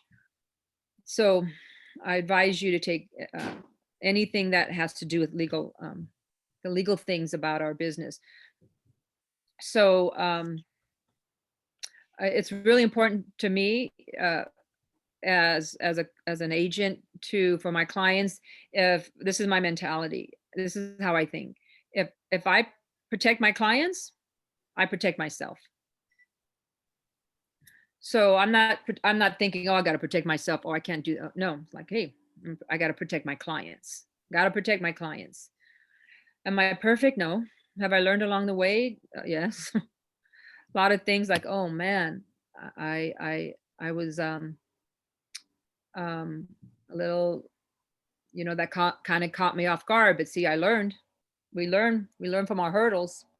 So I do encourage all of us to continue to really be conscientious about our business, because it'll show about our concern, our knowledge, and that's how we build trust. And we're not going to have all the answers. Like the other day, actually, it was the tax question. By the way, for those of you that are new, whenever you start working with a potential seller, always let them know to please check in with your tax advisor, because there might be some ramifications on selling, and I won't know that. And first and foremost, I'm not allowed to give tax advice, because that's not my expertise. for me, my role is I'm going to help you find that home, or oh no, I'm going to help you sell your home and make sure we have a good qualified, strong buyer, committed buyer, and then we close with a nice, smooth transaction. So please, it's super important. Check in with your tax advisor, because I don't want you to be surprised next year when when you have to do your taxes and they're asking you, and you find out you might have to pay taxes. So we just want to make sure you're aware. So that's a super important part, you guys. Okay, what other questions? What other concerns does anybody have, or anybody want to give some personal experiences? Anybody have a challenge right now? Hi, my name is Kayla. I'm a new agent with Silicon Valley branch, and I may have a potential seller that they would like to sell, but because they want to upgrade their house. But the situation is right now they are not kind of urgent. So I'm not sure. So what should I do? Just keep in touch with them, wait until they're willing to sell? Oh, should I maybe do something? Maybe let them know they can just, right now is a good market, they can sell it and get more money and to buy a good house. So maybe I just want to know what should I do right now? Wow, all those things, those are all good things to do.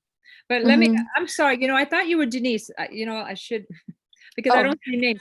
What? Oh, so I apologize. When you came on, I thought you were the Denise that started with us.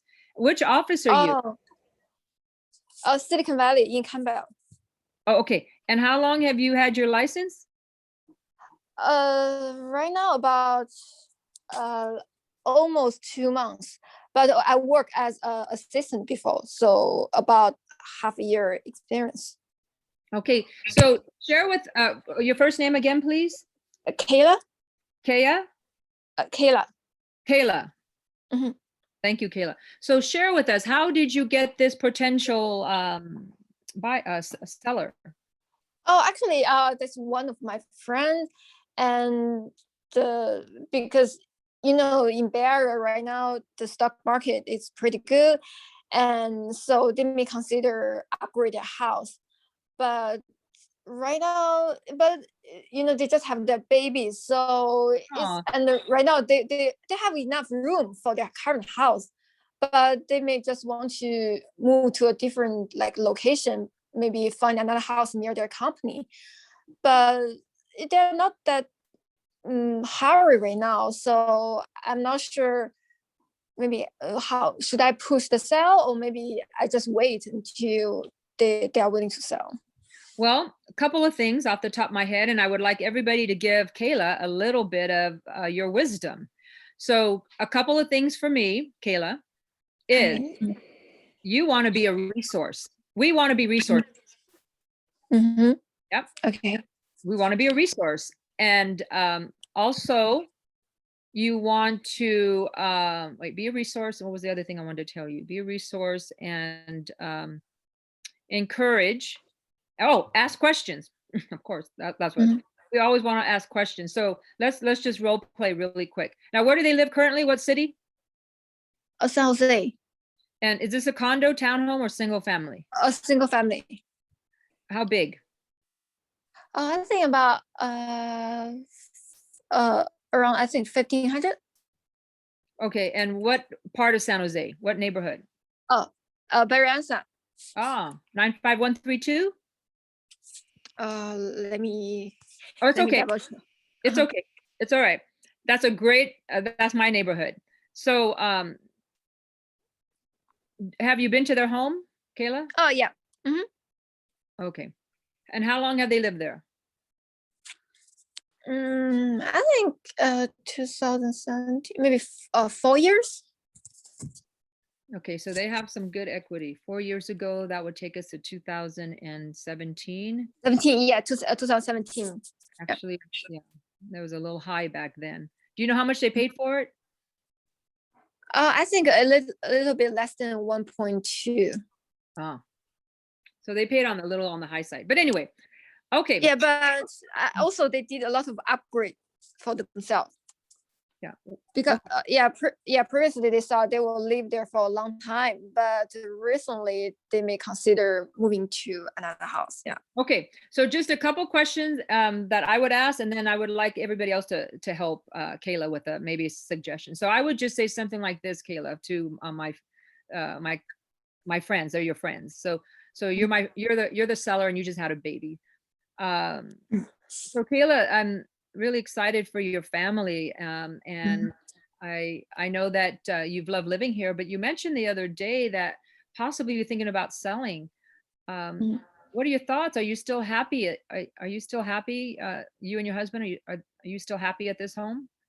You know, Yeah, right now, for the space, we're happy about that. But right now we just want to choose a different location because my husband and I we work in a little bit in Mountain View and Cupertino. So right now San Jose is a little bit far away from our home. And when the pandemic is over, everything back to normal, then for the commute time, we don't want to spend a lot of time just for commute.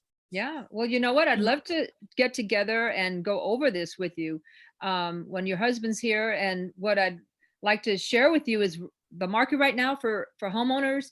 It's almost the best time ever to sell because the prices are at the highest, and the days on market's it's less than 7 days. So like to go over that with you. And so I'm going off now. So ask questions. Okay. So who else can give Kayla a little bit of insight? Any other? Linda or Dana? Yeah. So with my sellers, I'm always trying to help them find where they're going to go to next. And if it's out of my area, then looking for another agent that's going to help them. If it's in my area, even if it's Mountain View, San Francisco, I'll help them go look. And it'll start with getting them on a search and showing them what's available, then going and looking at those neighborhoods so they have a good idea of what it's going to cost them to move to that neighborhood. And if they're financially prepared, because a move from San Jose to Mountain View is financially a move up. Same with San Francisco. So just helping them to get prepared to be a buyer. Yeah, and right now I think their concern is if maybe what should I do? Should I sell first, then buy after, or maybe should I buy first and then sell? Because they may want to use the sell money to like a part of their down payment. But they also think there would be a headache if they just want to live there and also do selling. So I think that's their concern right now. Yeah. And plus they just had a baby, right? And is that their first baby? Yeah, first baby, not recently, but it's still under 1 year. So there's still a lot to do, and their parents are there, helping them right now. Yeah, great. Dana, what would you say to Kayla? Actually, I think Linda's advice was really good. You need to show them what the areas that they're considering, and maybe even take them and show them properties. But the other thing is get them very familiar with the neighborhood they're in now, so that when you get to the point of making a decision about whether you want to sell or not, they're looking at, you can calculate equity, and they can be very, very realistic and see what competing properties are that are going to be on the market at the same time theirs is. And talk to them about talking to their financial planner or accountant about the ramifications to see if they're ready to make that kind of a move, and what it would entail as financially, so that they have all the information they need to make a good decision. Also, if you get a chance to work with, if you're not good with those areas they want to move to, work with an agent who is, because that's where you might get that opportunity to get something that's not quite on the market yet, and you get a lead on it, and you can get that house of theirs sold and have something in hand that they can move straight to. It's really good to build strong relationships with other realtors in other areas. I've done that just being involved with the associations, but even with the CRS organization too, because I know I'm working with serious real estate agents. Okay, yes, thank you so much for all the advice. So maybe what I'm suggesting is I should maybe at least send them some links and try to make some showing appointment for them, because right now I think for also the same situation for my other buyers. So my other buyer may thinking about buying, but they may say, okay, let's just wait.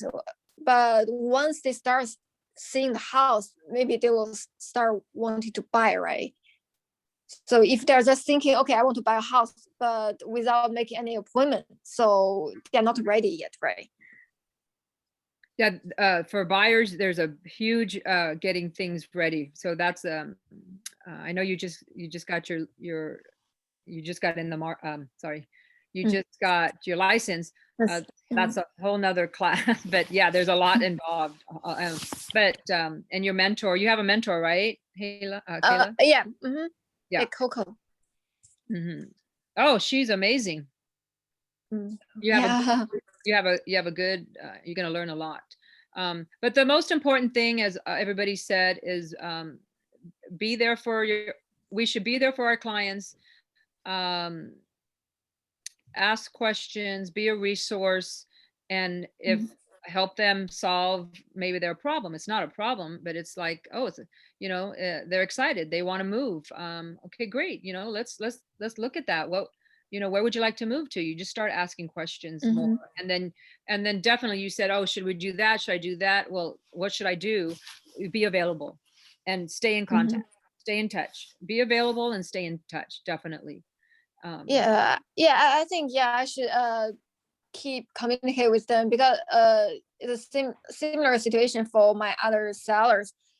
Previously, because that's their right now it's kind of like a rental property, and at first they didn't want to sell maybe that quick, because okay, I still have some rental income, then I can wait. But then after I maybe talking them for a while, they said, okay, right now, we can sell it because the market is good. So eventually the result is good. So I think communication is really important, no matter with sellers or buyers, right? Super important. Yeah, I want like to thank everybody for joining. Is there anything in the chat? There's only a couple things. There's a link for the material. In May, we're starting, and Dana, you're welcome to any of the classes. I'm sure the gentleman that invited you told you our classes are always open, and there's classes ongoing. So next month in May starts our Ignite, which is the fundamental of the business. And so everything that we kind of talked about these few weeks in this class, it's going to be broken down in section by section. I think that's almost a whole month. Each day it's a couple of hours for each different category, really taking section by section. So I remember doing Ignite when I first started. It was very helpful, even though I was in the business 8 years, but short sale years were very different. I came to KW about 7 years ago. I'm just really thankful. So thank you everyone for joining, and have a great day, and really appreciate you guys. Okay. Thank you. All right. Thanks. Thank you, Bye. everyone. Thank you. Thank Bye. you. Have a good day, everybody. Bye.